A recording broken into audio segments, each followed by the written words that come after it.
All right, how you doing? Now, well, I'm gonna do what you call it here, a contest entry for Chris Propfe at Musically Obsessed. It's kind of a contest about Kiss, and yeah, I was a Kiss fan. Still kind of am, but in the '70s they were big as shit. And I was thinking of holding up this album right here as my favorite studio album by them, and it is. But I recently looked at some old live Kiss, and I'm like, no, no. The album, my favorite Kiss album, still from this very day, is this Kiss Alive, man. I mean, they blew up the stage. They had like the little butane things going off with the flames and the and I remember one time, I'm just saying this real quick, I went to St. Pius Spring Fair, right? And they had a band, and they had the whole setup like Kiss with the fire shooting out of the butane tanks or whatever the hell it was. And but instead of doing like really rocking songs like Kiss, they would go and do covers of Crosby, Stills, Nash, and Young. And they go, "Our house is a very, very, very fine house." And it was like, oh, that shit looked cool on the music songs, but that was. I got into Crosby, Stills, Nash, and Young later, but that's because of those guys with the butane tanks going. Anyway, question number two. Name a album or a song, name a song basically that has the word Kiss in it. And right here, docking back for the attack, the first song on side one is Kiss of Death. So, yeah.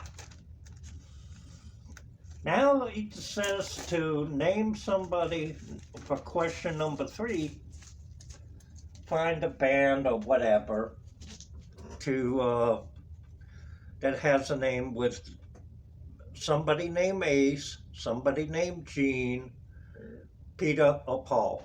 Well, I was going to show Peter, Paul, and Mary, but then I saw in this video he showed Peter, Paul, and Mary, and I'm like, well, I can't do that anymore. So, right here. Now you're going, whoa, whoa, whoa. Why are you showing us this Peacock album? Well, this is Nazareth, Loud and Proud. And on most of Nazareth records, you got Pete Agnew, who played the drums. I think he played the drums, or he played the bass. No, Daryl Sweet played the drums. I forget who played the drums, but yeah, Pete Agnew is on most of the albums, man. So he's really good. And I love Nazareth. That was one of the first bands I ever saw live. And if that doesn't work, that's right, I pulled out the Pete Townsend here. You know, I'm going to go give a listen to this. I don't know how good this album is, but we'll find out. Okay, question number four is shows a band who dresses up in makeup. There we go. This is Immortal. This is Damonis Doom Occulto from Immortal, the guitarist. And I can't find, oh, here he is. This is him? Okay. The drummer, I guess. It sounds like something I do when I throw up. But anyway, I also have, just in case here, Schroeder. Yeah, I'm showing this album again. I should play it and see if I want to keep it there. But, yeah, I've been kind of out of black metal. It's just not my thing, man. I'd rather listen to old Kiss than black metal, dude, you know, I mean.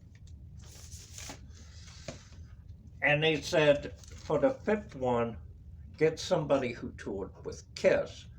I was going to hold up, to be honest, Blue Oyster Cult, because you know, they opened for Blue Oyster Cult one year, and then the next year, Blue Oyster Cult opened for Kiss. But I went with somebody else because I actually saw this guy. It was the second time I saw him. And I'm standing there with my face painted, looking like Gene Simmons with my little glasses on. And I went to the 2000 farewell tour. And he was the second. You had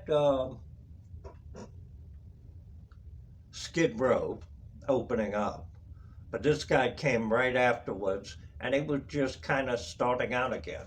And I'm talking about Uncle Ted. That's right, Ted Nugent. I know he must have said some dumb shit, but you know, in the 70s, we knew enough to just say, you know, play the guitar, Ted. That's all we want to hear. You know, play the guitar and make little sexual references in your songs and stuff. Just what the doctor ordered. You got great songs here. You got Stranglehold, Stormtrooper, Motor City Madhouse, and Queen of the Forest, you know. Yeah, do yourself a favor and watch Chris Propfe's thing. He's got over 1,000 subs now, and I'm really happy for you, Chris. And that's about it, man. You know, I gotta say, I like Kiss, but you know, I like 70s Kiss the best. A little bit of 80s Kiss, but then I kind of, in the 90s, they put a couple good records in the 90s. You can't say that, but